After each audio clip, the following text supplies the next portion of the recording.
Luka ni ubutumwa bwiza bwa Luka 19 duheraho. Haravuga ngo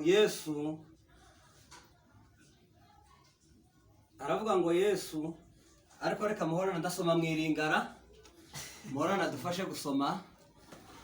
Jewe nsome hano ku murongo wa 3. Agira usoma Kinyarwanda neza, je ndasoma hano 19 duheraho, je ndasoma umurongo wa 3 gusa. Ugeze kuri 4. Luka 19 umurongo wa 2. Yesu ageriye ko ahanyura. Nuko hariho umuntu witwaga Zakayo, yari umukoresha w'ikoro mukuru kandi yari umutunzi. Ashaka kureba Yesu ngo amenye ukwasa.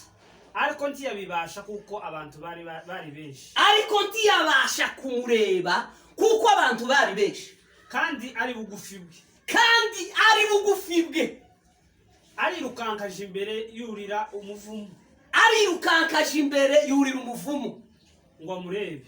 Kugira ngo amurebe hejuru y'igiti cy'umuvumu, kugira ngo arebe ko yomurebe. Kuko yaragiye kunyura. Kubera yuko Yesu yaragiye kunyura. Yesu ahageze. Arararama aramubwira. Yesu ntiyopfa gutambuka gusa. Arararama. Aramubwira.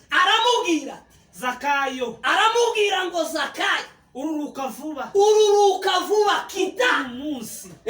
Kwiriye kurari wawe. Kuko uyu munsi kwiriye kurari wawe. Amen. Reka nsome mwiringara uyu murongo wa 3. Nishaka ngeze no kuwa 4. Usabuke yanitonze nubwo mutari yumva, ariko namwe muratoza gatoya. Haravuga ngo Zashe aloki nzela yakomona ye kasi lokola azalaki mokusi akokakite po batu